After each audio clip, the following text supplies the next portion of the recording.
Good afternoon and welcome to the Monday, February 5th Committee of the Whole meeting of the City Council of Reading, Pennsylvania. We're glad if you're here in person, and we're happy if you're watching us virtually. Our first agenda item is an update on Schuylkill Passenger Rail, and we're happy to have with us virtually Mr. Frawley, Thomas Frawley, who's Executive Director, and we have some folks in the audience from the county who will be working with us and talking with us about some rail update. The mayor just walked in. He's part of that committee as well. So, Mr. Frawley, we will defer to you and then we will go forward. Thanks very much, Madam Chair. I will share my screen at this point.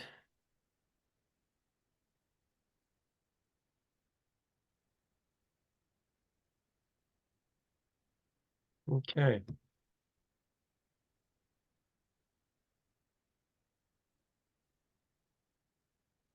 Oops. Sorry about that.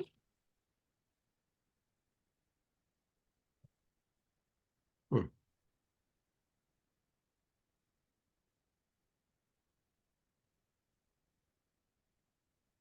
right, I'm gonna do this in live mode, so apologies for that.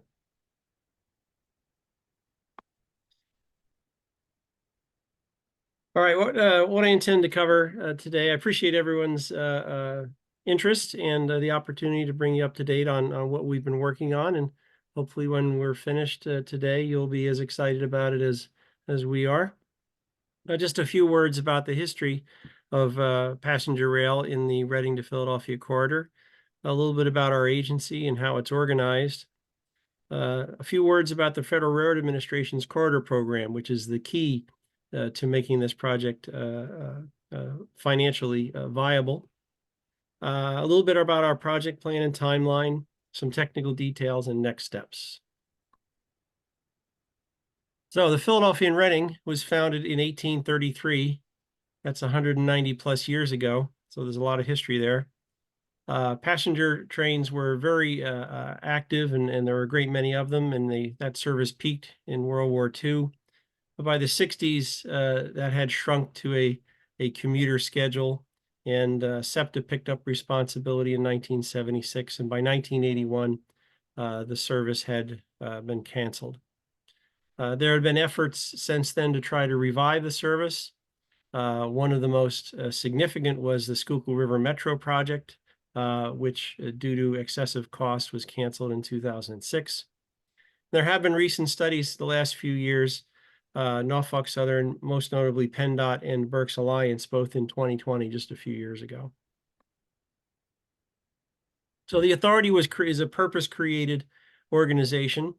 There was an informal committee created in 2021 based on the report that was prepared. It was sponsored by the Chamber Alliance, and that was prepared by a consultant to look at the possibility of restoring service from Reading to Philadelphia and beyond to New York and Washington.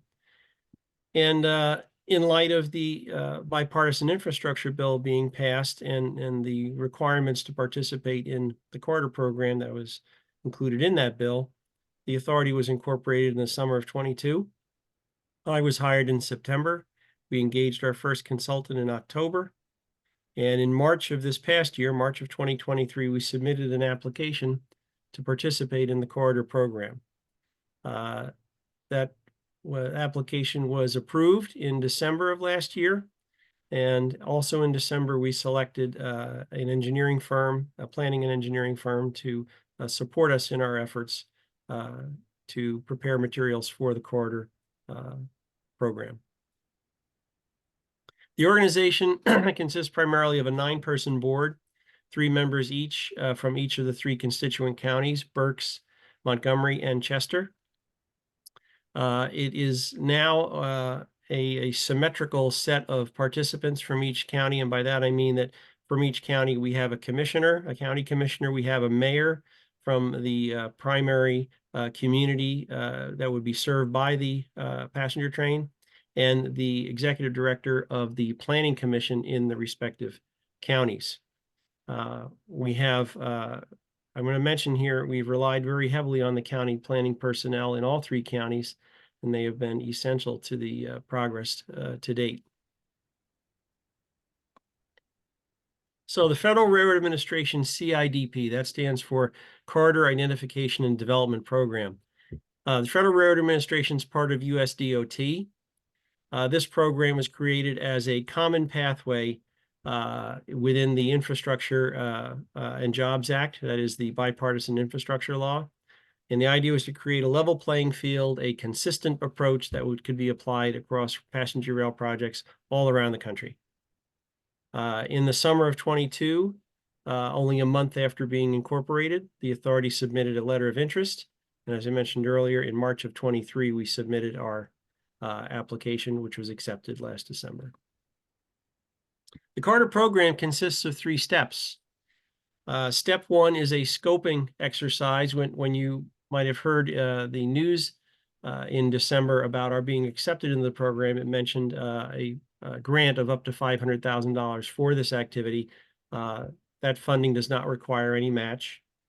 The next step, which we would hope would begin probably by springtime, would be to prepare the service development plan.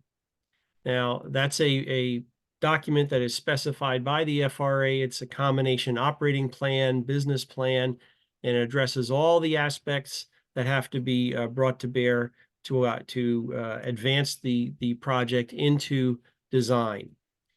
Step 3 being 30% design. It's also referred to as preliminary design.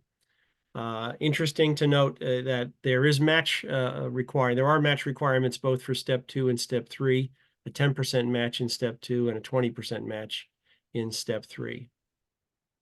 There's you see the note at the bottom, acceptance into the CIDP includes step 1 funding. During step 1, the budget for step 2 would be created, and there would be a separate grant agreement for steps 2 and 3.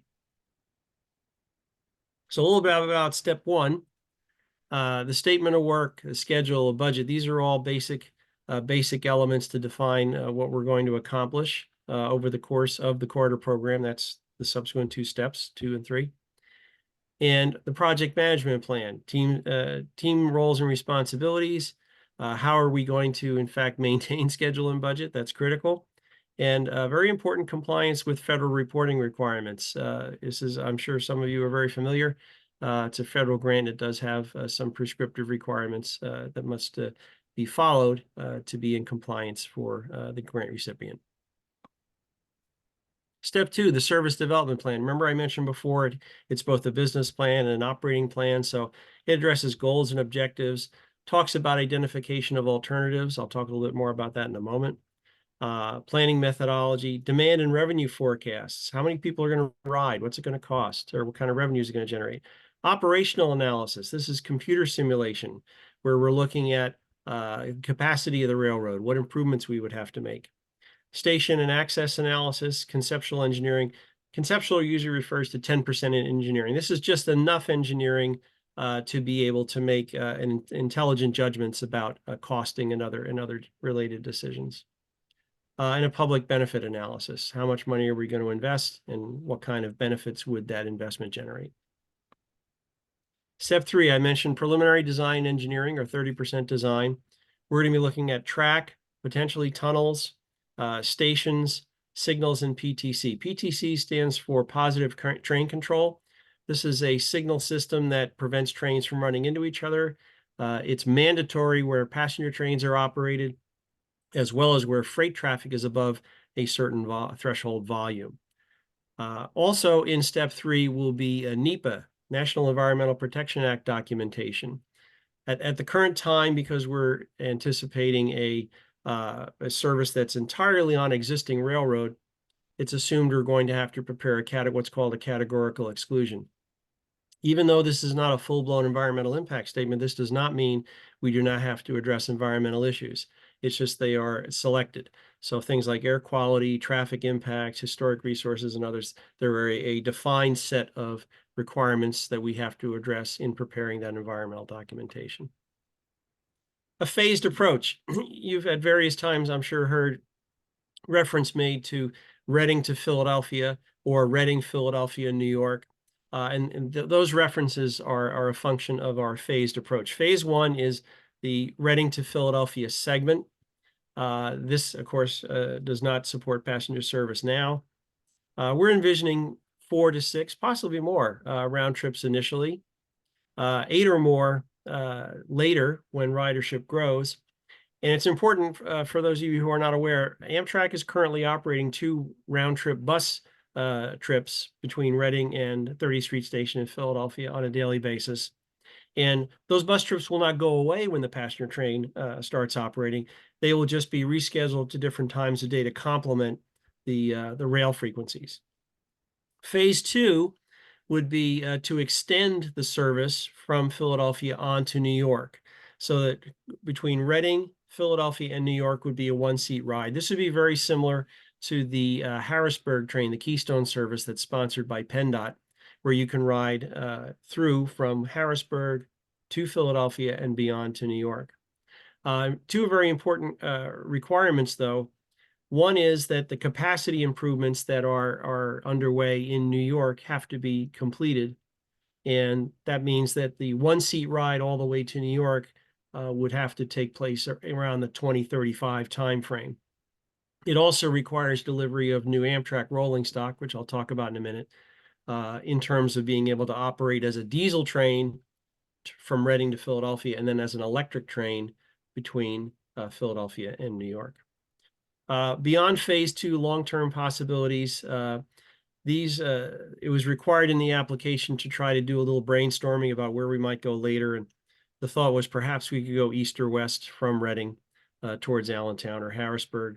But that's a very busy railroad, and that would be far into the future. There's a graphic representation of the phased approach I just described. And the line in blue you can see is Reading to Philadelphia. You'll notice Norristown is listed as a potential station, and that's because in the vicinity of Norristown between Bridgeport and Philadelphia, there are a couple of different route alignment alternatives. And it depends on whether which alternative we select and whether it's one that serves Norristown or not. And the green line, of course, is the extension then beyond to get to New York. The timeline. We are, of course, now in early 2024. We've been accepted into the program, and we've selected our design consultant. And we have been informally working on scoping and our project management plan, but that will formally begin in the coming weeks. We actually have a meeting tomorrow morning with the Federal Railroad Administration. We do that, once every 2 weeks. And the hope is that we'll be very close now to the funds being obligated. In that back a couple of weeks ago, we submitted the last materials required to be used as attachments for the grant agreement. So you see here, preliminary design would start, or service development plan effort would start in the spring and run through early 2025. Preliminary design would start in early 2025 and run into early 2026. There's another important piece of this puzzle shown here. The last line item is reaffirmation by the counties of the authority, and that takes place in early 2025. And this comes from the statutory life of an authority in Pennsylvania is 50 years. However, when the authority was incorporated, it was decided to have a 3-year initial time frame suffixed by a 47-year second step. And the idea was there were so many unknowns and so many uncertainties, better to have a temporary 3-year life, which then could be reaffirmed if in fact the project appeared to be making progress towards implementation. And as you can see by the other activities on the timeline, by the spring of 2025, we should know with a relatively high degree of certainty whether the project is going to be able to be successfully implemented. So some technical details. Alignment alternatives. I mentioned between Bridgeport and Philadelphia, there are a couple of choices. You can stay on the west side of the Schuylkill River on Norfolk Southern, actually traverse a short segment of CSX and then join Amtrak in the vicinity of the Philadelphia Zoo. Or at Bridgeport, you can cross over to the east side of the Schuylkill River and enter Norristown. And you can come through Norristown and do one of 2 things. You can either, with the construction of a small new connection in the vicinity of North Philadelphia, enter the Northeast Corridor there, or you can continue on SEPTA through the Center City Tunnel and arrive at 30th Street on SEPTA's upper level. So that would be an early task in the service development plan effort to evaluate those alternatives. Infrastructure and systems, I mentioned before, track, tunnels, stations, signals and passenger train control, or positive train control, and rolling stock. So alignment alternatives, I just described these, the three choices. These will be evaluated early in the service development plan effort. Track. There will be a need for some new track, both to add capacity and to add flexibility. We are approaching Norfolk Southern as a business partner. We are looking to buy capacity from them to support operation of our passenger train. We're very fortunate, though, in terms of a starting point, that the Norfolk Southern Railroad between Reading and Philadelphia is in excellent condition. Current conditions allow for 80-mile-an-hour passenger train operation. That's subject to geometric limitations. There are places where curves will restrict the speed, but in terms of the track infrastructure itself, it allows for 80-mile-an-hour operation. I mentioned, depending on the alignment chosen, we might have to build a connection in North Philadelphia. It's called the reverse Swampoodle connection, and that refers to the word Swampoodle, in fact, refers to the neighborhood in Philadelphia, and I understand there's a similarly named neighborhood in Washington, D.C. as well. Okay, tunnels.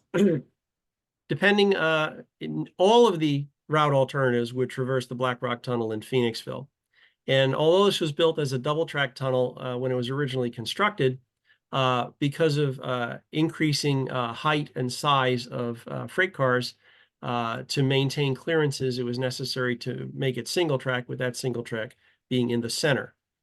If in fact capacity constraints require the tunnel to be expanded, we would have to basically increase the size of the bore to accommodate 2 tracks at the new dimensional standard. So a pretty substantial project, and hopefully we won't come to that, but we do have to be prepared if it comes to that.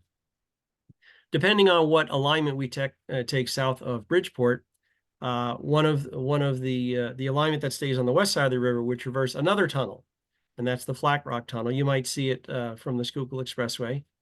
And same issues. It was made single track to accommodate modern clearances, and that would potentially have to be expanded. Stations. SRPRA has adopted a policy that's consistent with Amtrak's policy, which is essentially one of Amtrak will bring the passenger train, and the local community has primary responsibility to provide a station facility. We are assuming a division of responsibility at the railroad right-of-way property line, and infrastructure within the property line, within the railroad right-of-way. We would assume responsibility for that. It's typically the platform and the canopy, but not always. And then the section outside, which would mean the building, all the related parking infrastructure, that would be the responsibility of the local municipality or another sponsor. We're currently anticipating new facilities in all 3 locations. That being said, it is a possibility that the historic station in Reading might be utilized, perhaps the historic station in Pottstown as well. But this would all be subject to other analytical work that will be done concurrent with the preparation of the service development plan. Station platforms are planned to be 8 inches above the top of rail. And that doesn't sound very tall, and it's not, but the reason is that allows for freight train clearances. In the new rolling stock, to provide ADA access, will have lifts like a bus, like a transit bus, so that we don't have to have level platforms. Although high-level platforms are currently in existence at, for example, 30th Street in Philadelphia, as well as in Norristown on SEPTA, if we were to serve that station. So there'd be places where boarding would be at 48 inches above the top of the rail, and other places at 8 inches. I mentioned signals and PTC. Everywhere we change the track arrangement, it's necessary to also update the signal system to correspond with that. And also I mentioned the importance, the essential nature of PTC. And there are a couple of short segments where we have not yet verified whether they have that. For example, the CSX Belmont branch in Philadelphia. It's about a 1.5 mile segment. Rolling stock. Amtrak is procuring new rolling stock. It's being built by Siemens out in Sacramento, California. The first order includes 83 train sets. Now, by train set, I mean a locomotive or power car and a set of typically 6 passenger cars. And it'll also have a cab at the opposite end so that the train can be operated in either direction from either end. Motive power would be either pure diesel, pure electric, or dual powered, so that, as I mentioned earlier, with regard to getting all the way to New York for a 1-seat ride, you'd be able to operate as a diesel and then also as an electric train.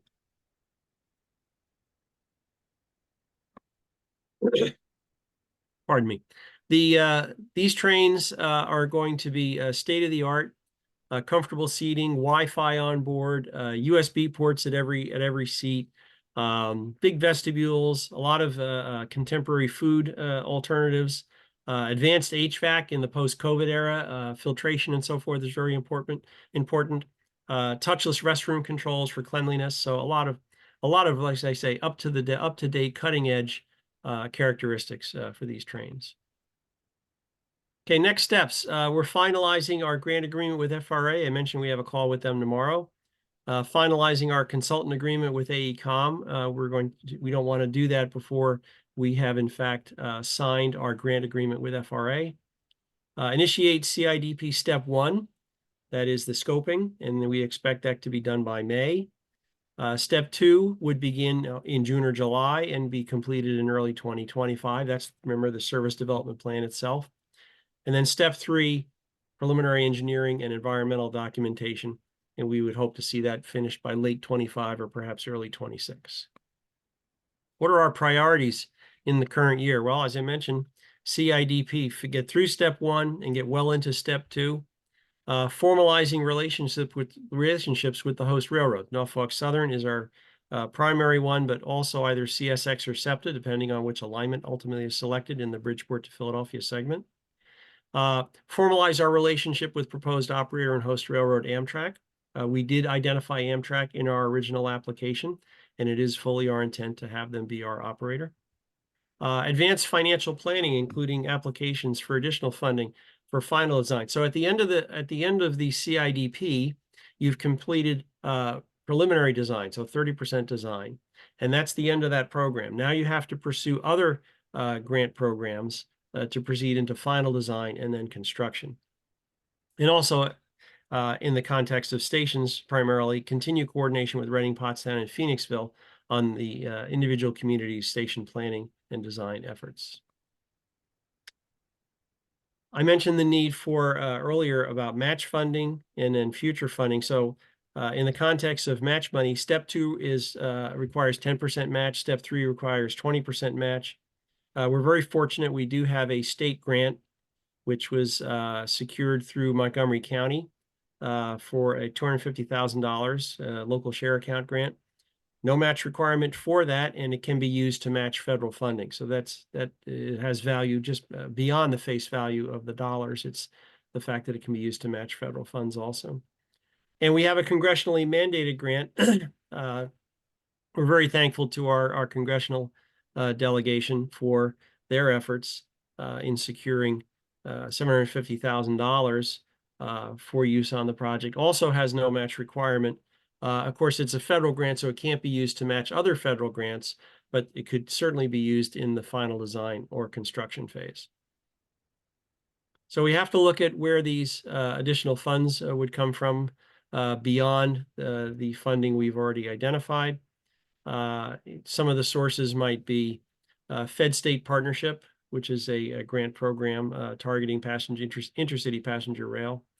The Consolidated Rail Infrastructure and Safety Program, and that's abbreviated as the CRISI program. And there's also a possibility of additional congressionally directed spending. And that's all we have to say. I'm happy to entertain questions for anyone who has them. I do have questions. Certainly.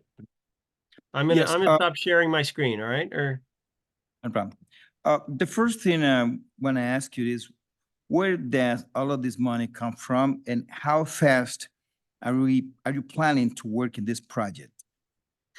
Well, two questions. Okay, the funding, the initial funding for the authority was contributed and committed by the three constituent counties. So Berks, Montgomery, and Chester County have each made commitments that total close to $1 million.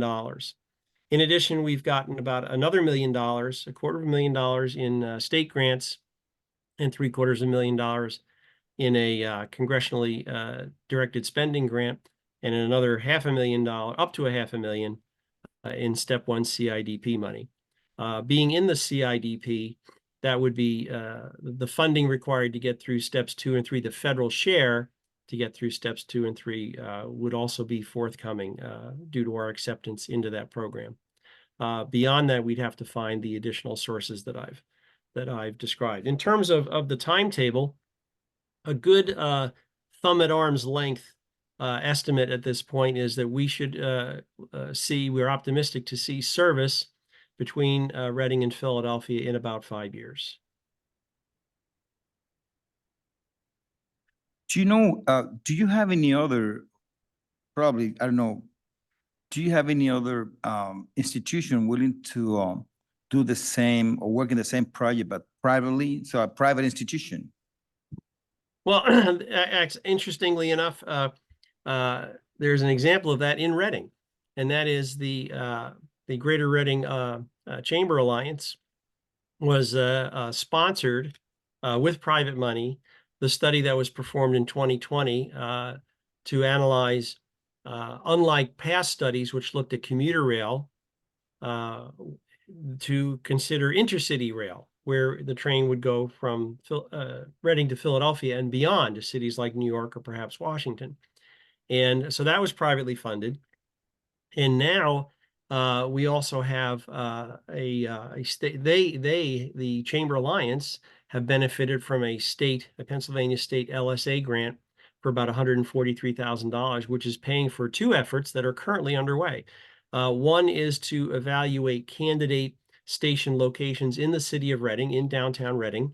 And another effort is to develop planning models and candidate zoning statutes to be considered by City Council for adoption. I would actually very much encourage you, perhaps at the end here, we might hear from, I understand Katie's there from the Chamber Alliance, but it will be, I think, beneficial to the council to hear presentations in the coming weeks on the progress that's being made on those efforts that are sponsored by the Chamber Alliance. Thank you. You're very welcome. Christian, you had wanted to say a couple of words, so we'll bring you up, and then the mayor as well, and Katie and David. Sure. Thank you very much. Very simple message. We are in an area of passenger rail restoration that Berks County and the city of Reading have never been before. And we're not here because of one person.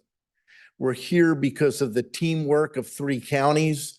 We're here because of the teamwork of the city of Reading, the county of Berks, the chamber.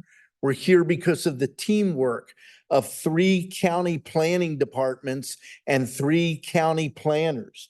David Hunter here in Berks County, Brian O'Leary in Chester County, Scott France in Montgomery County. And I cannot emphasize enough that that is what's making a difference. I know from my discussions with folks at the federal level and FRA folks, they were drawn to this project in large part because of the cooperation of three counties. When the authority was approved in April of 2022, the state approved us in June. That's why you hear June of 2022 is the official date. But all three counties voted unanimously in April of 2022 to support this project. That's Democrats and Republicans on all three boards.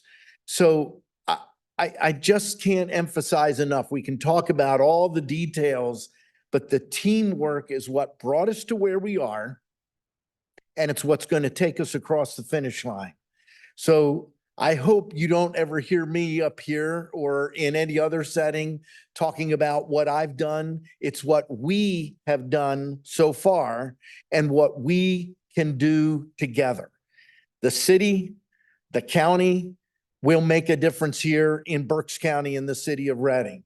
And the city and the county and Pottstown Borough and Montgomery County and Phoenixville Borough and Chester County working together will bring back passenger rail service. The last thing I want to touch on is 2025. There will be another vote. We have all three of our board members from Berks County here, the mayor of the city of Reading, David Hunter, and myself.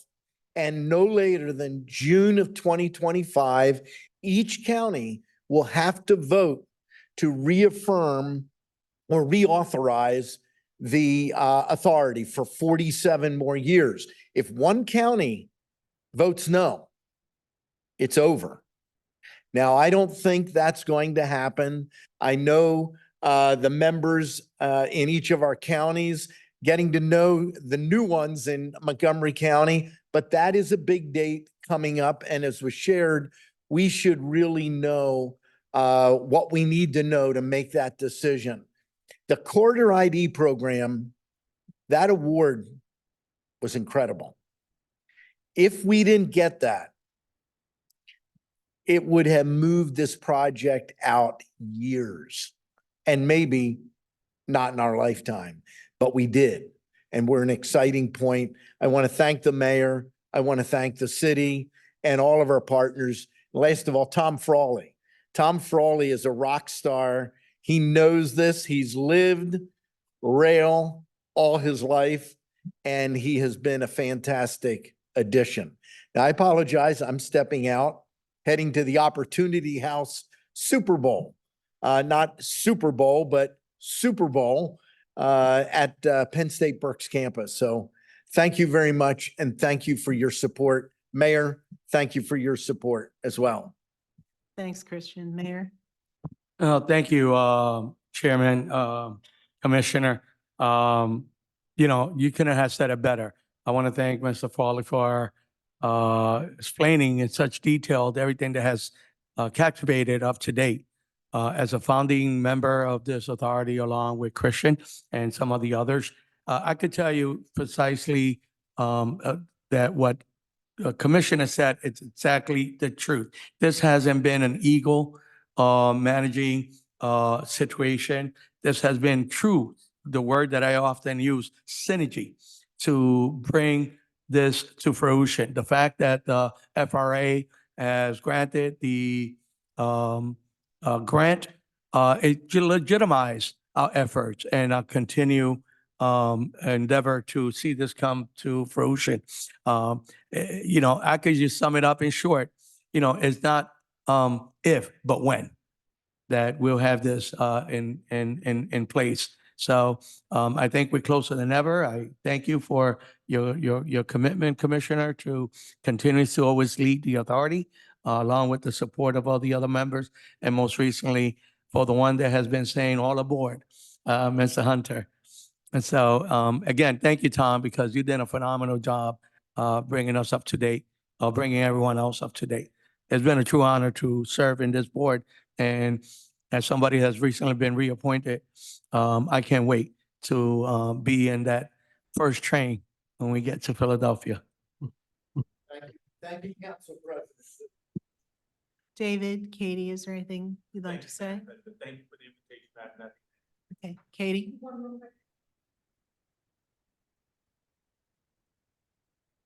Good evening, everyone. Katie Hetherington Cunfer. I'm the Director of Government Community Relations for the Greater Reading Chamber.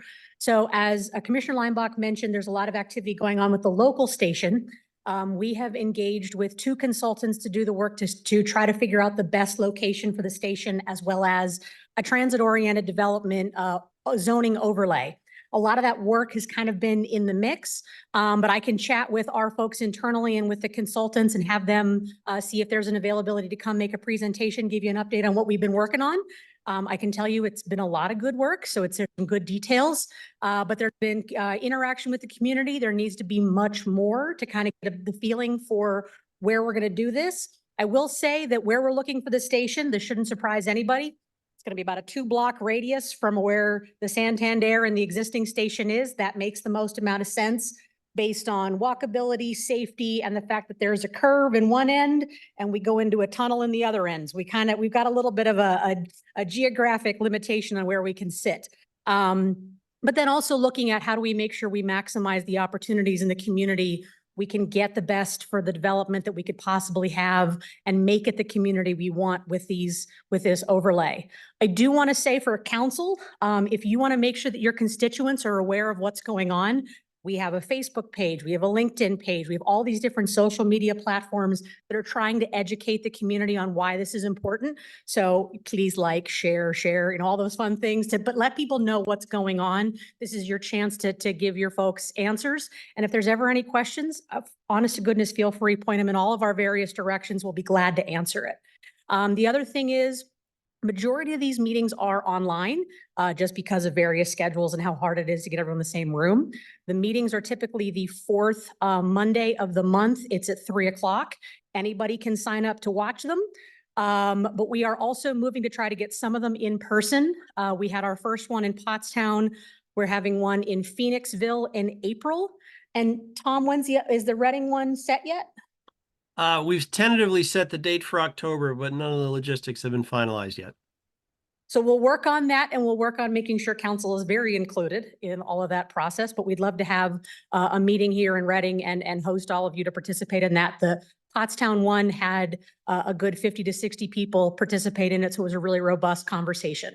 So with that, hopefully we can continue to have this conversation on this project and see it come to fruition. Thank you, Katie. More questions from the body? Jamie? Thank you, Mr. Farley. Thank you, Katie, and to the counties, and thank you to Mayor Moran for all the work that you guys are doing for this. I think it's going to be great for Reading. I just want to, there was questions that I have, but I wanted to touch base on the most recent thing that you said with the location.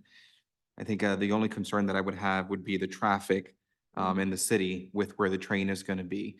And so I think the only suggestion that I would have, I think that there's a lot of room or space down in the river area. And I know that safety might be a concern, but I think it'd also be great and bring business to Uber and Lyft drivers as well. But just wanted to throw that suggestion out there down. You're aware of the river down, yeah. I wanted to see if we can go to page 9 of the presentation. And by the way, it was a great presentation. I appreciate that, Mr. Farley. I had questions on page 9, so I was hoping to see if you can bring that back up for us. Oh, sure. Hold on. I'll share my screen again.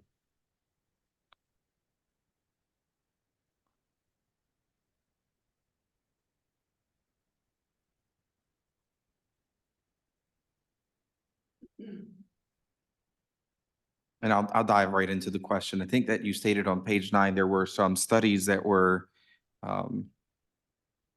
being completed. I wanted to know if any of the studies that are being completed, if you have any statistics for us on those studies on Can you show me where that was? I'm sorry. page 9. It was on the FRA CIDP step number 2. Right there. Okay, I'm sorry. And I'm sorry, could you repeat the question now?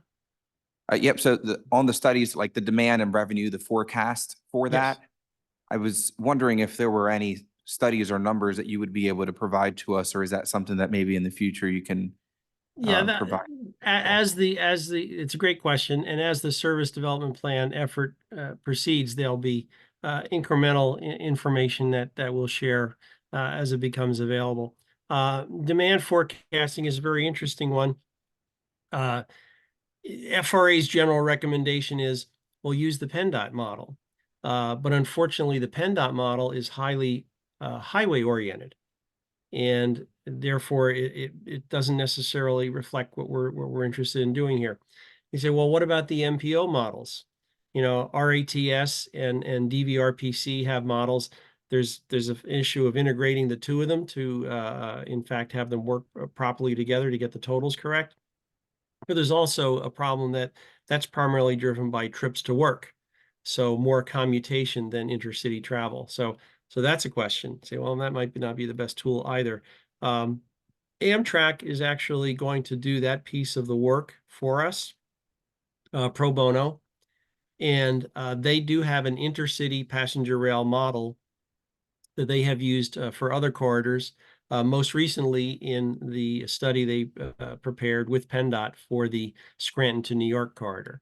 So that's who would be doing that. And the revenue follows pretty straightforward from the ridership. We apply different pricing models against the ridership forecast, but that'll be coming our way later this year. So we'll keep that on the radar for you and make sure you see that. Thank you. I look forward to seeing those forecasts and those numbers in the future. Sure thing.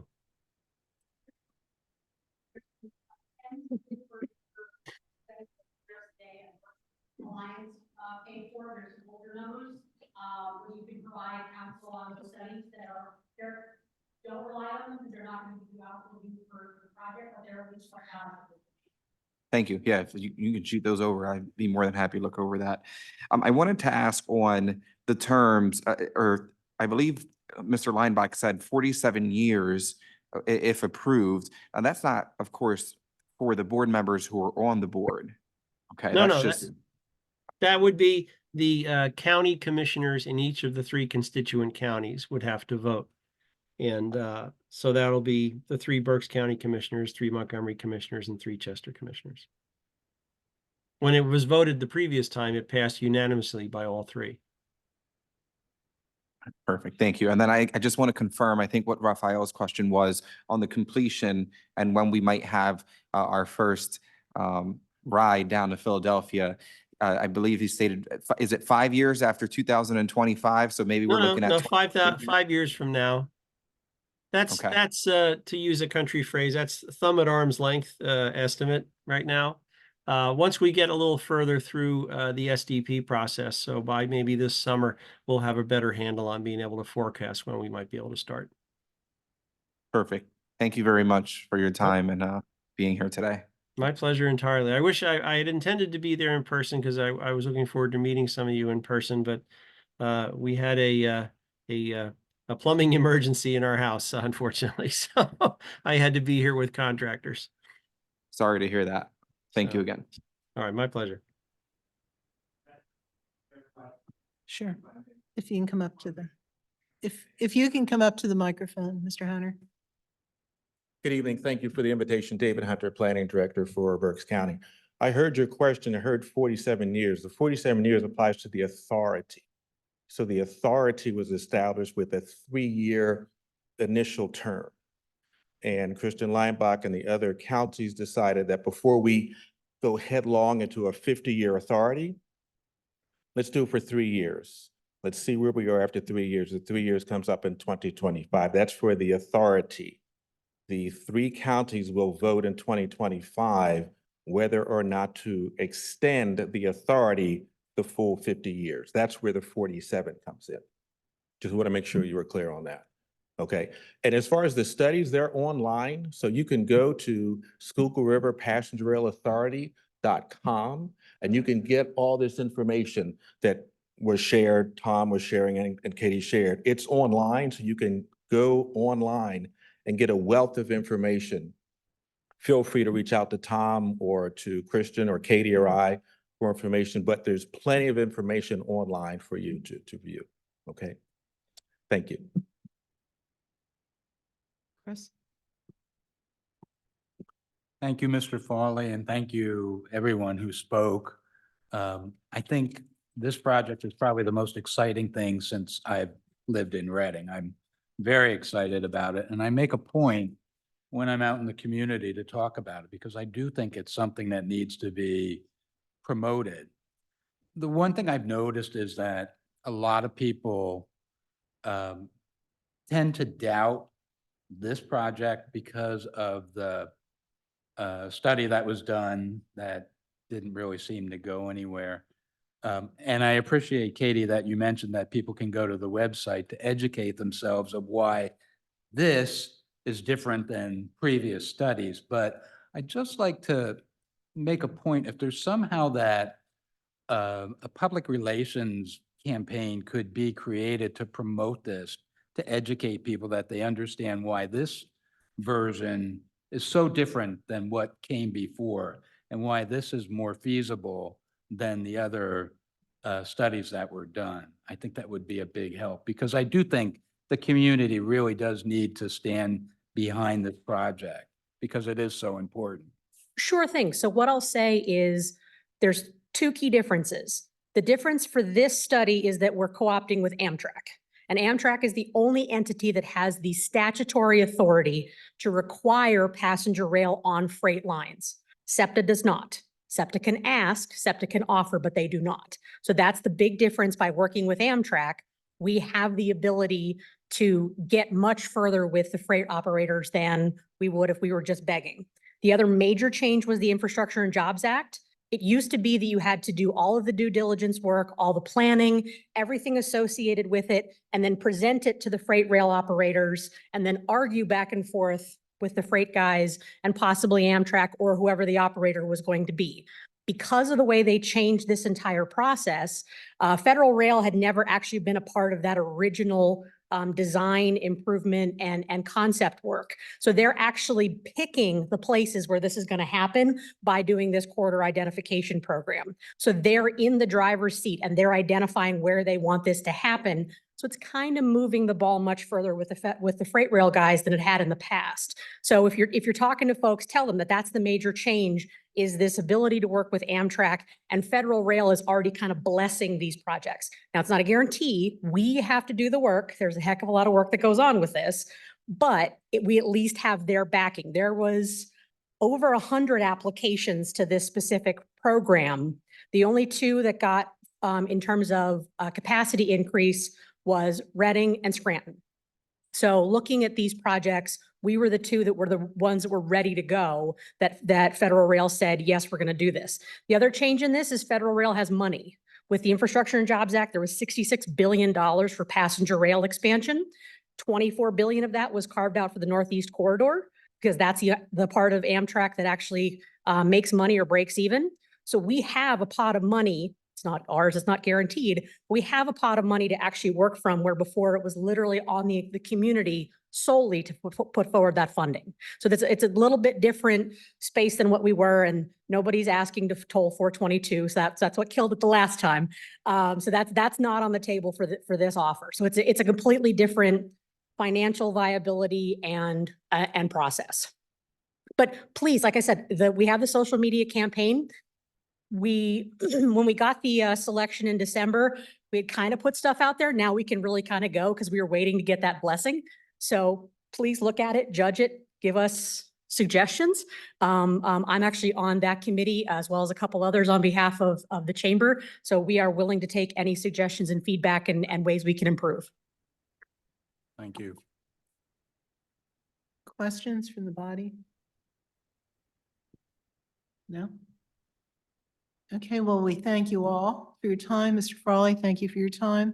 Mayor, thanks for your work on this. We appreciate it. And County Chamber, thank you. You're right. If with everybody, all three counties working together and the principals from those counties, it's going to make it happen. I look forward to that first train leave, and I saw the last train leave, and it was a sinking feeling back in 1981. So I sure hope I'm around to be one of the people down there at the station seeing the first train take off. So that'll be great. We'll look forward to that. Okay, I think we have one more question. Vanessa? Just one more thing to add. Again, thank you for the thorough presentation, very detailed, and of course, for those present, sharing your insight. In terms of community engagement and just getting people involved, I know you mentioned social media.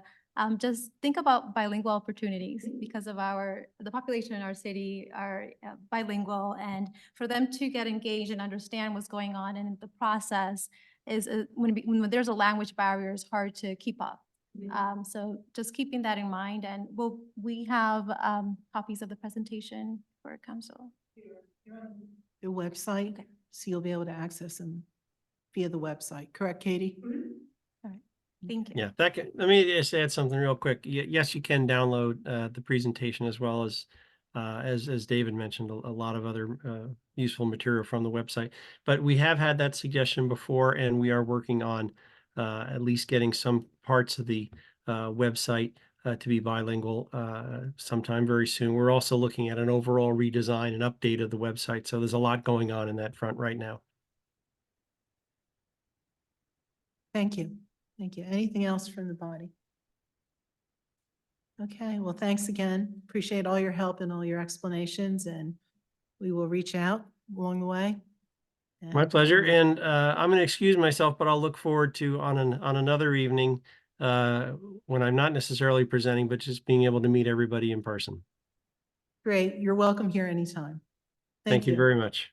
Luck with your plumbing situation. Okay, thank you all. We'll go on now to the next agenda item, which regards business privilege tax. Mr. Kelly, if you want to grab the microphone.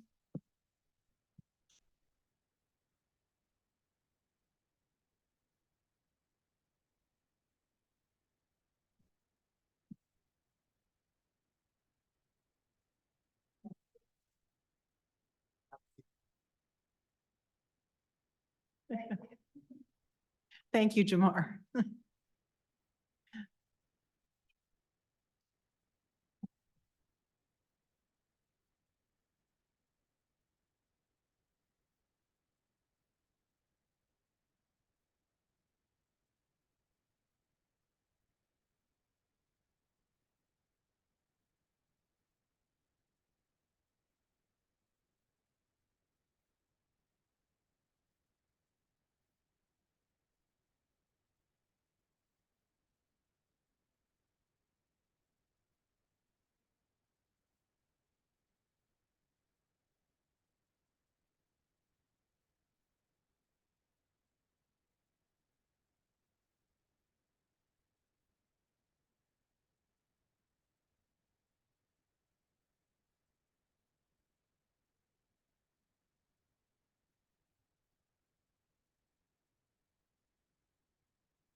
Good evening.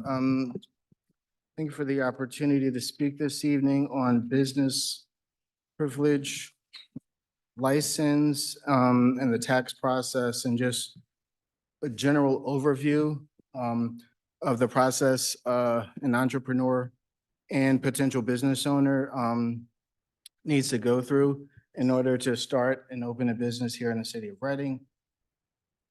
Joining me at the table, for anyone that doesn't know, is Maria Kantner, manager of the Citizen Service Center, including our treasury operations.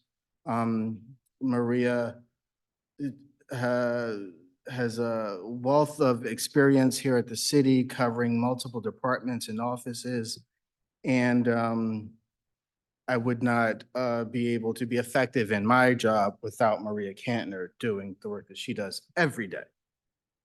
Okay, with that, on the screen here, City of Reading website, readingpa.gov. The first place you would need to go in order to learn how to start your business is the business section at the top of our website. Hold back. Once you're at the business section of the city website, there are a series of tabs that are going to take you to specific areas from property maintenance and our license area, historic preservation, bill pay. You're going to go to the second row, start a business.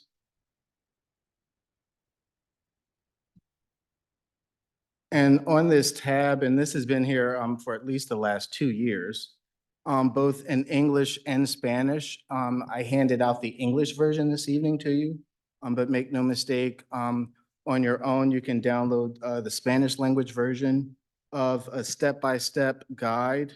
There are 7 steps to starting a business here in the city. That process starts with obtaining a zoning permit at the zoning office.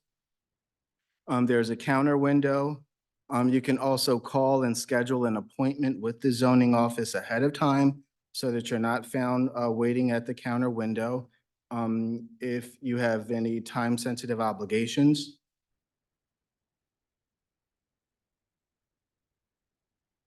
Apologies. After obtaining the zoning permit, then the second step is to obtain a business privilege license. They can be obtained from the Citizen Service Center, also from our website. On the right side panel, under tax rates and forms, every year we are required to list the city's tax rates. There are also a series of application forms. And each application has an instruction packet to accompany it.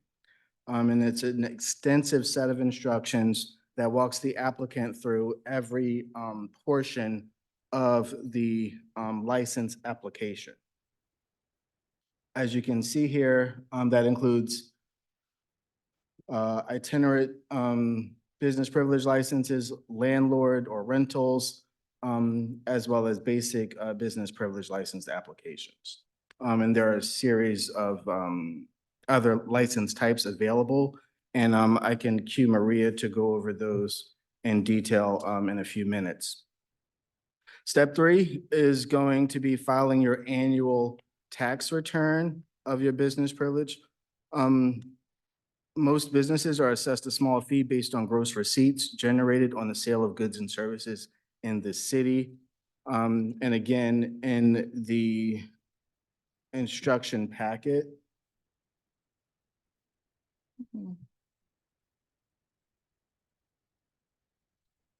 there's extensive details on making sure you pick the correct type of business, how your business is organized, be it LLC, LLP, S Corp, or C Corp. Wholesale retail service. Again, we mentioned rentals and nonprofits are included, manufacturing, et cetera, et cetera.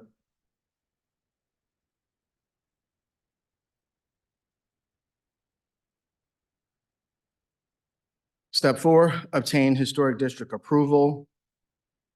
There's contact information for Amy Johnson by email and Harb, rather by phone, located in section 4. Section 5, Planning Commission approval. Again, contact information as well as the days that the commission meets, which is on the 4th Tuesday of every month at 7 p.m. There's additional guidelines on the timing. You have to submit those plan approvals at least 10 working days in advance of the meeting. Contact information for the planning office is included. Step 6, obtaining your building permits, which requires contact with the Building and Trades office on the 3rd floor of City Hall. Again, contact information is there. For sprinkler and fire alarm panel reviews, contact for the city fire marshal's office is included.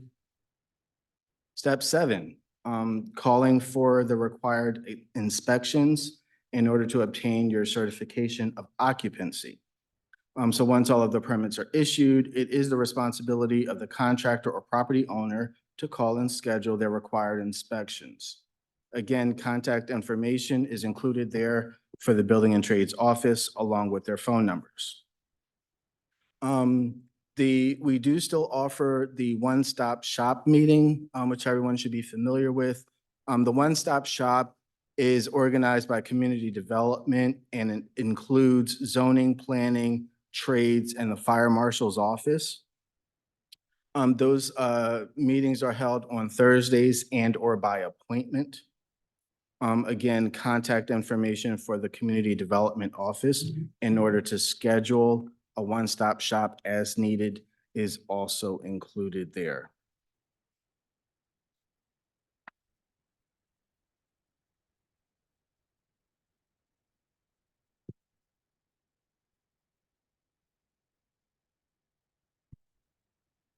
Any preliminary questions about information shared so far?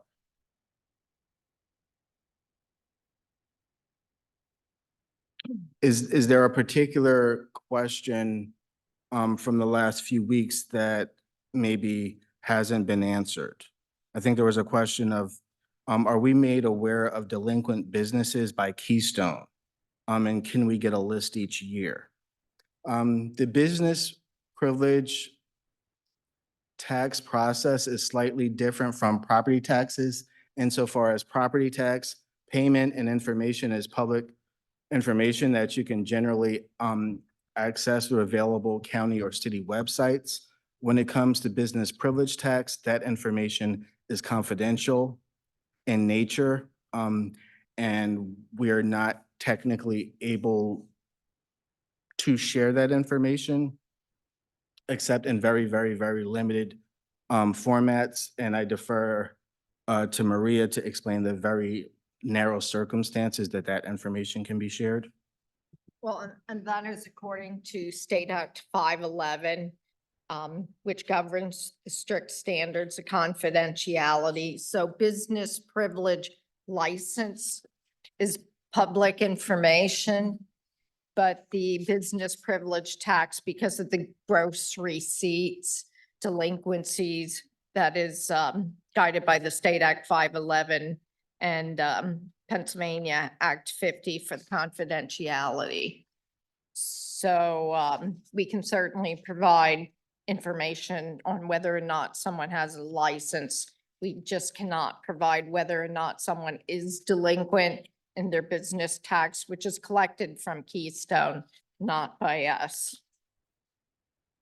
And in terms of potentially missing delinquent accounts, Keystone is able to work with Berks EIT, who is our earned income tax collector. Berks EIT has a file that Maria has to authorize to be shared with Keystone so that they are able to reconcile earned income tax receipts that have been remitted by a business and whether that business has a license currently and or is up to date on their tax remittances to the city. Did I misstate that one? That's correct. So Berks EIT will have information whether or not someone is self-employed or whether someone is receiving W-2 income from an employer. Keystone will see that that employer exists.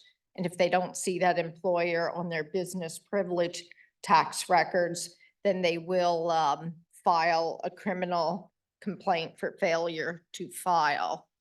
And Keystone also files if the business does not act on prior notices.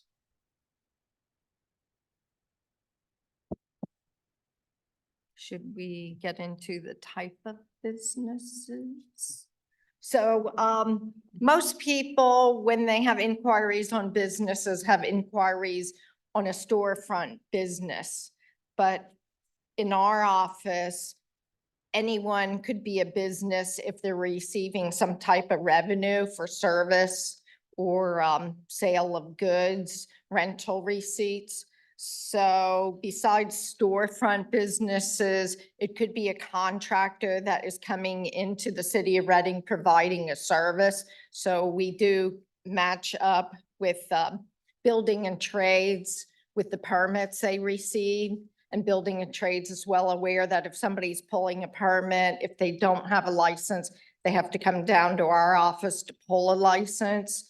Also, if it's a landlord who owns properties, they have to pay, they have to obtain a rental business license, and then they pay on their gross rental receipts. It could be internet business. So as long as we know they exist, which could be a matter of cross-matching with Berks EIT, then we would look for a license from the internet sales. Just keep in mind, some of these, we do find the information, whether they go to zoning, building and trades, our office, they purchase a rental property, but there still could remain a few businesses here and there if they're not declaring their income with Berks EIT. Any? And then lastly, if by some chance, the business is claiming, they never knew that they had to pay taxes, which is a little farcical because anyone operating a business in the Commonwealth of Pennsylvania has to pay taxes. Let's be clear. There is a process through the zoning office. The zoning office has enforcement powers to potentially shut down that business if they do not have a city business privilege license to operate. And that report can be submitted through CSC. CSC will pass it to zoning and it'll go through proper channels to investigate and then go through their various enforcement powers if it needs to be shut down. Can you say if that has happened in the last year? Have there been circumstances where that's occurred? I can't speak to that. I didn't look into that. I only looked into what is the process if a business is found to be operating potentially illegally. Well, we do receive inquiries, and if we receive inquiries from other departments, then our office will send out a letter initiating a request for their information along with zoning. So depending how that turns out, in some eyes, they might believe there's a business, but it's difficult for us if we don't have evidence of that business. But then they'll respond to the letter, and there's always the first letter, the second letter, certified letters. Okay. Mayor? Yeah, so I'm just gonna jump in here real quick, for the sake of moving the conversation forward and what's next, right? So, after this dialogue started a couple of weeks ago, I started asking a lot of questions. To my surprise, it came to my attention that this is not a newfound problem. This has been a problem that have existed, for lack of payment for quite some time. In fact, during my little research, I realized that this had been discussed back on or about September of 2016. In fact, and before, but most recently in 2016, where there was some articles written. And so at that point, I approached my legal team and I says, well, look, what can we do? I know that with some other authorities and institutions, there have been programs such as an amnesty program. And although that's very early in the stage right now to talk about the how, if, and how much we can ask for or charge, it's a conversation that I'm going to be having with my administration in the coming days to see if that's something that is something that we would like to move forward with. I know that it has been found successful with other entities in the past, such amnesty programs. So just to bring it up to date and a way to possibly collect some immediate funds that we maybe not been able to collect otherwise. In addition, I think it would be a great opportunity to educate the constituency and the community at large of how to move forward and having their due diligence to pay such fees. So again, so again, although it's early to discuss today what it would look like, how much, or, what considerations we can have, it's something I'm going to be discussing with legal and administration in the coming days. I'm sorry, go ahead.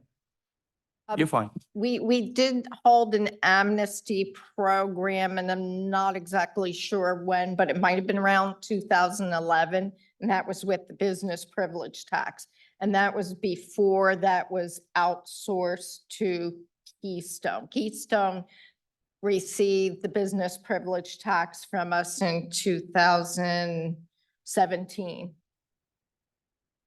Perfect. So we could probably have something to learn from there and again, tweak it to a way that it will be fruitful for a current opportunity. So again, I'll be doing my due diligence with my legal team along with administration to share with you guys what we can or will offer and accept. And it will be interesting to see what the results were in 2011, as you say, Mayor, to see a comparative point of reference. Yeah, and I believe it was 2012. It was not long after I started. It came up, and we put it into place. I think Linda I remember you were helpful with that.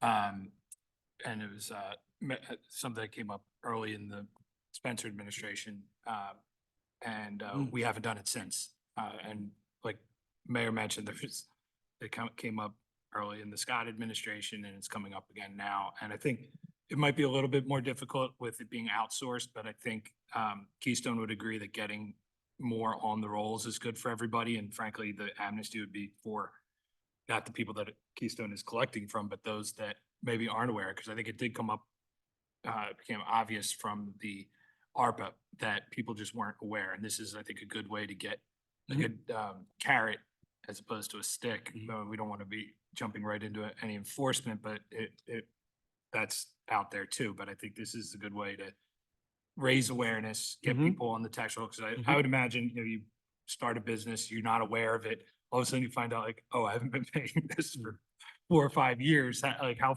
much do I owe it? And we could kind of limit that and get people to pay and get them back on the rolls. Yeah, and again, I definitely believe that this will be a great opportunity to educate the community at large that, overall, and get some immediate funds that perhaps we wouldn't have seen. So I know the Administrative Code and Charter says that, we could, make some suggestions. Well, we could create it, and I would just let council know what that's going to look like. I think that's very important. I Good. know I've had a couple small business people say to me, they just automatically do it because it's part of their yearly routine is to update their business privilege license. But again, there are others that don't, so it's very important. Any questions, Jamie?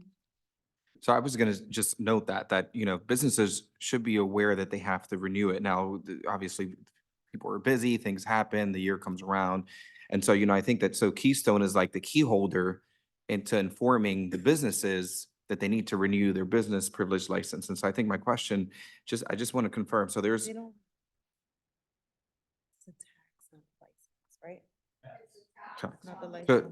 to make them aware.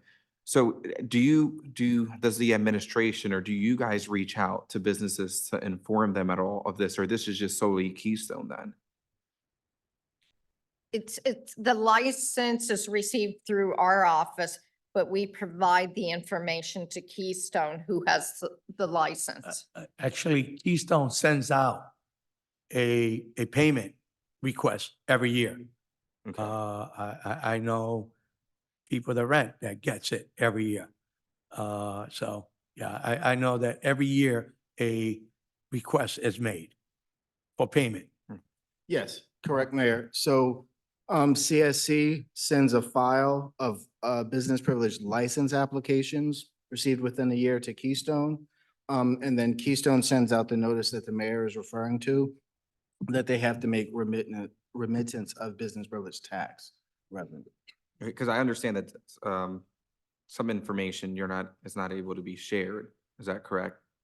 The That is- tax information Right. cannot be But- shared. But are you able to share that with the business itself? So not the public, but directly to the business? Can a business call and make an inquiry? Absolutely.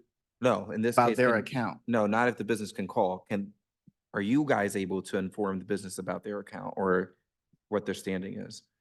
We will ask the business to contact Keystone if they have questions about the business tax. But you guys don't directly inform them of that. We Oh. don't, we will inform the new business owners that they have a liability with Keystone Collections for their business tax. So it's on their application form. It's in the guides that they have to also file the business tax, but Keystone will send out the first notice to them that here is your tax form. It's time to pay your annual business tax. Thank you. And I just wanted to throw out there for those who are listening or watching that if you're not aware, right now the system is down for health permits, and I know it's being worked on, but just in case if you have a food business or whatnot, make everyone aware that they're not available at this moment and they're working on that. So Just to clarify that the system isn't down, we're in the middle of a transition to a whole new operating system for licenses, permits, and fees. And we're going live in that new system. So nothing's down. We are in a 2.5 week now lull. We can't process payment transactions, but we can if you receive can't process paper. payment transactions, that means the system is down. If it were up, then that means it would be running. Point taken. Other questions? Vanessa? So I think we're talking about two things here. We're talking about the taxes for the businesses and then the licenses, which is two separate things, right? So there's an accountability piece where Keystone reaches out to these businesses, hey, you need to owe your taxes annually, which is something that they should be aware, and they're getting their notices. But then there's that piece of the license that I think in our conversation in January 22nd, there's businesses out there that are operating without licenses. And we were concerned of how we're following up with these businesses to make sure that they have a license to operate. And is my understanding in that conversation then and now that it is the business responsibility. But there was comments made where they thought that the state license, there was confusion and is separate. They need to have the city. I do recall, and also in the minutes about not having someone, I don't know if it's an administration to verify how can we check that these businesses have license other than them coming to City Hall to inquire? So just that, help me connect those pieces so that we're able to be on the same page. So the last piece is the area where we have room to build and to grow. Maria alluded to the outsourcing of the tax operation. There were previously 4 staff dedicated to processing the tax side as well as the license application side. We're down to 1 individual. And that one individual does not work solely on businesses. That individual is also assisting in treasury and then assisting me with other projects.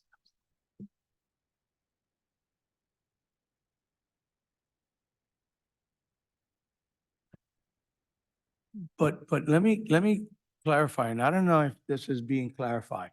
Any individual that has a privileged license, business license, that they have commenced a business, whether it's a brick and mortar business, whether it's a renter, whatever the case may be, every year they get a notification acknowledging that they have an outstanding bill for that license, not just necessarily for the taxes, but also they will get a notification every year. Now, if the question is, how do we enforce it? That's different. But let me just acknowledge that every business knows they have to do diligence to pay. Then comes the second part. Go ahead.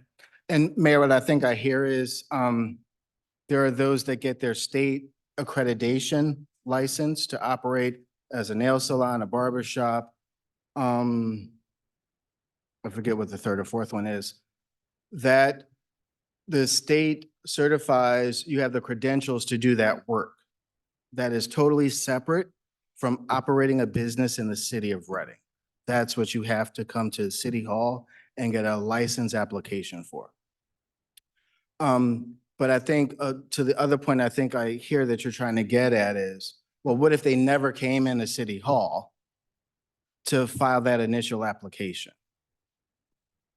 That's where I began with any individual or business entity operating a business in the city of Reading must come into City Hall or through our website to file a business privilege application to operate their business in the city. That is their obligation in order to run a business of any type in the city of Reading. Can we figure out a way to find those actors? We can at a later date. But if someone sees a business that they know is not operating legally, I request a call into CSC, let the mayor's office know, let some official city staff person know, and we can properly investigate that and look into it through the zoning office. And I'm gonna be devil's advocate here, right? So I'm gonna just say, right? If a business doesn't follow through for a simple commitment of a business privilege license that they are aware that they get a statement, or you know, before you know it, they're gonna be perhaps missing out on other responsibilities that is gonna get them in trouble at the end. So, you know, it's hard to try to educate each individual business on what they have to do in order to operate. You know, I would love to remind everybody, you know, of their day-to-day functions, but, you know, we also have to be realistic that, you know, we're a government body, that each individual licensee is aware and should be responsible for their own wrongdoing. As a consequence, that's why this conversation is being had, because, you know, a potential granting opportunity is going to be missed because they didn't do their due diligence and were responsible. Now, could this be a learning experience? Absolutely. Sometimes that's what it takes, a wake-up call. But at the same time, you know, I don't know, maybe I'm misunderstanding. It's hard to, you know, expect a government body to remind the responsibilities of somebody else's doing on the day-to-day operations.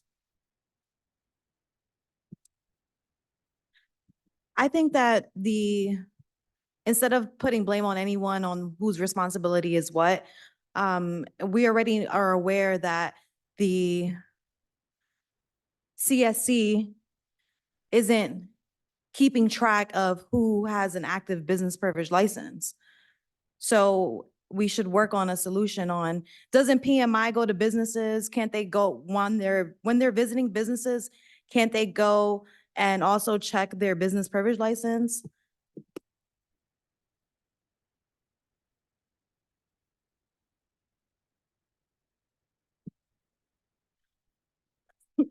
And, you know, this is a, what, $55 charge?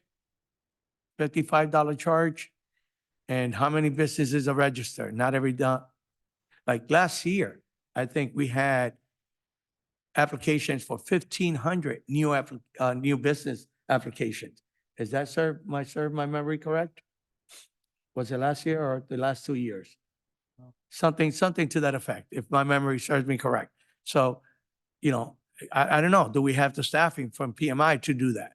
And is it So why don't cost we look effective? towards And I guess getting I'm trying to say, staffing is to it be cost more effective? effective? Is it cost effective? Yeah. Why don't we get the staffing if that's an area for improvement? That's a big question, right? budgeting, I taxes understand increase. all that. I'm just saying. I don't know if that's what you're referring, that we should bring taxes up for this kind I of didn't say service. not bring taxes Well, up. I said for a you bigger need budget, we're gonna staffing need to- that. Go ahead. No, for a bit, to increase staffing, we're gonna need a bigger budget. And if you have a bigger budget, we need to have the funding, revenue. And to have the revenue, increasing taxes is gonna have to come to play. So, we're just trying to do the best we can with what we have. I guess is the answer. So what's the process now with keeping track of businesses with there is no process? Is that what you're saying? Of keeping track of who has an active business privilege license? Is there a process? There certainly is a process, so we cross-match our records with other departments. The other departments are educated to inform the business owners to come to our office. The business owners may communicate with us in several formats, whether it's email, on the website, by phone, by walk-in. When you say other departments, what other departments? Well, building and trades, when they come in to pull a permit, those contractors also must come into our office prior to pulling a permit to have a license. If it's zoned, they have to come to our office to obtain the license after they receive zoning for a new business.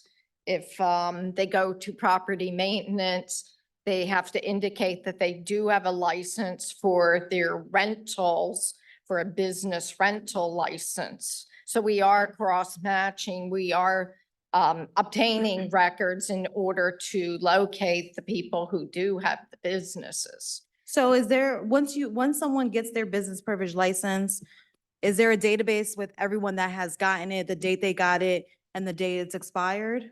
Yes.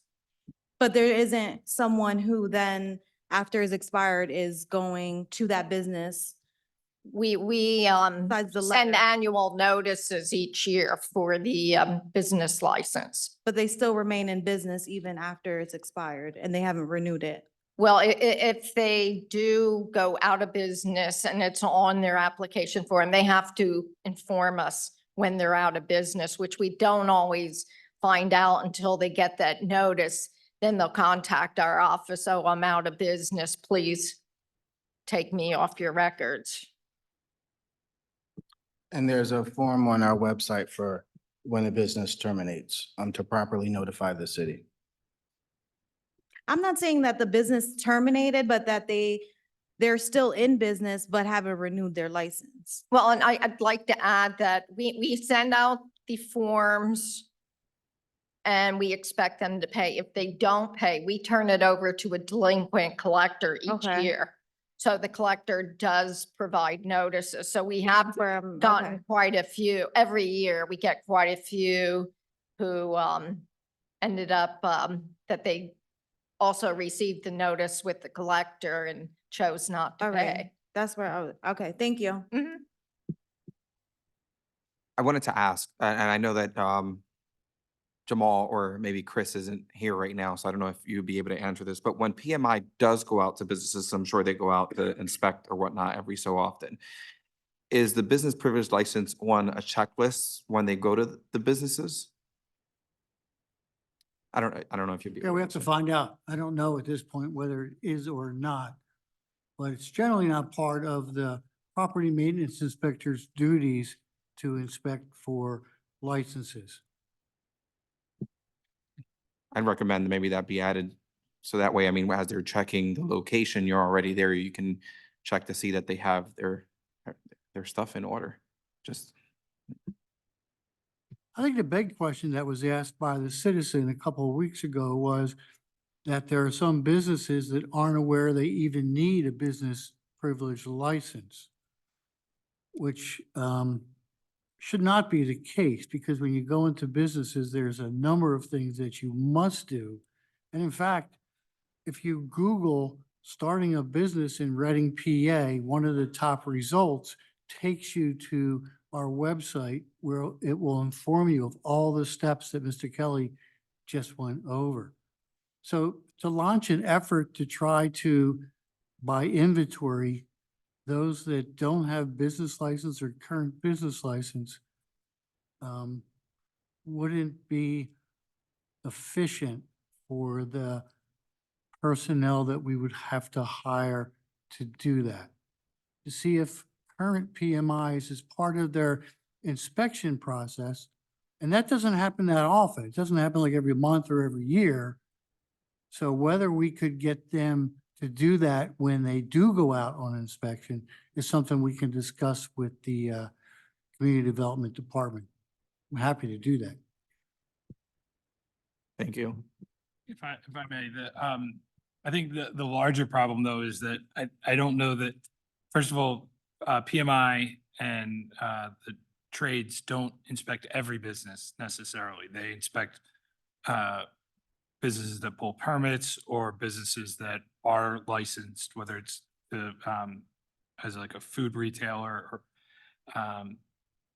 or rental property, for example. So that would be helpful, and it's certainly something we would consider. But I still don't think it completely will solve the problem, because at the end of the day, you're always going to have people that either through neglect or design are going to pay what they have to pay. You know, the IRS doesn't have 100%, but you know, and how do they do it? You know, they look for patterns and they audit, and then they find people. But that's similar to what we're going to have to do. And I think that's the big part of the amnesty program. Is it's not just an amnesty program. We're not just, you know, like I said, it's a carrot and a stick, and we need to come up with a stick as well. Yeah. But hopefully the carrot will get the job done, because we don't really want to have Yeah. to use a stick, but it has to be there.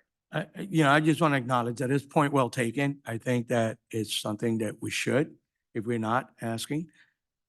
Again, how fruitful it will be, not 100% sure, but I guess something is better than nothing, right? So Mayor, just to follow up on what you're saying, if I can, I'm sorry to interrupt you.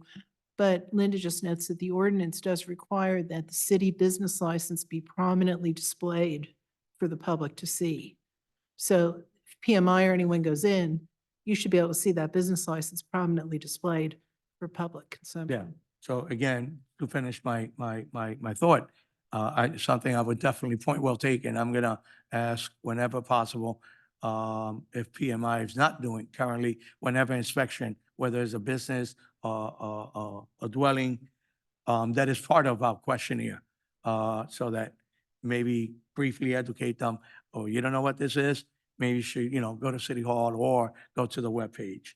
But I think again, the more I think about it, and as I said here with discussing this, I think an amnesty program is something that I'm really even more intrigued that I was Friday, because I think it's going to be an opportunity not only to collect some immediate funding, but as well as educating the public at large. So And to I'll be getting back to you guys on that. And to our vice president's point, I think trying to find a solution is important and it's key. Like, I don't want to take away either from the responsibility that as business owners should have in keeping up with their paperwork, but I think that it's also our job to be able to kind of reinforce that. And if there's notices being sent out yearly, and that's a point to be taken as well.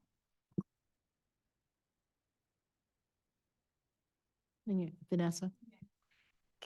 For those that might not be aware or don't know, can you elaborate on the amnesty program a little bit so that we can get a little background on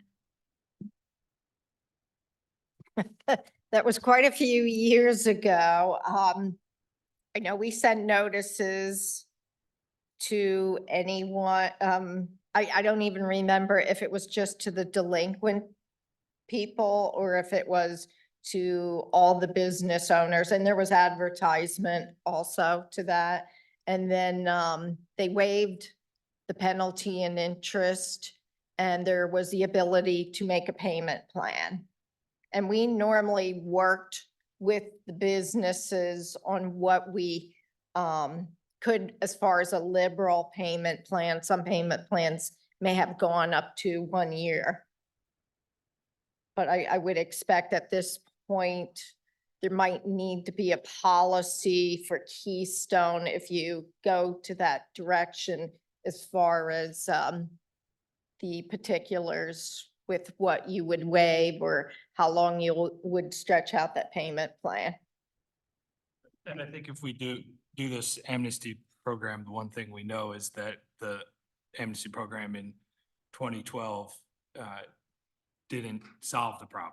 It might have temporarily fixed it. So there's things we need to look at to do better so that we're, you know, if you look at 2016, we were already back discussing the, you know, our failures. So hopefully with this one, we can see what did not work in 2012 and improve upon it. I'm curious, and again, I'm just thinking out loud here. Hope I don't get myself or in trouble or ask for more than I could do. Can we create like a sticker type of thing, or can the Keystone create a sticker whenever they pay their privilege license so that they can have it in hand as a renter or in the window saying, you know, hey, I'm a proud payer of my business There- privilege license. There I don't know, is, just thinking out loud. on the license, it says it must be displayed. So they should display that. If it's a storefront business, they should have that displayed on site. And up to date? Yes. Okay. Okay. Again, To please your- excuse my ignorance. To your point, Mayor, it wouldn't hurt if it was something more visible. You know, enhance what's already there. Correct, correct. Right, right. Something that any, you know, constituent could walk by and says, hey, they don't have their 2023 sticker for their business posted. I mean, report them. I don't know. Any other comments from the group? Questions? Okay, well, thank you for your report. We'll continue to be in touch. That pretty much wraps us up. Correct, Linda? We're at the end of our agenda, so unless there's anything else, we'll ask for adjourn. Okay. I have a note that I'm gonna look for fairly quickly, and this is for a fire chief, if that's okay. I'm not sure that. Mr. Hahn? What's the topic here? We shouldn't really add to the agenda, I don't believe. The agenda is the agenda. We're not adding anything to the agenda. Are you adding something to the agenda? No, I just wanted to ask a question about an incident that occurred with a fire down on Cotton Street. I mean, if not, that we can save it for, We Yeah. could reach out, we could. oh, well, it was for the fire chief. Yeah, that since he's here, I wanted to ask the question to see. I don't know, I mean, if that's okay, if not, we can, Sure, that's okay.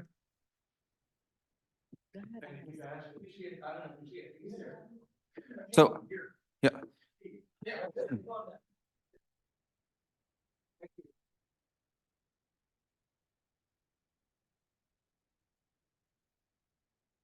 Yes. So there was a fire in a row home on 1205 Cotton Street.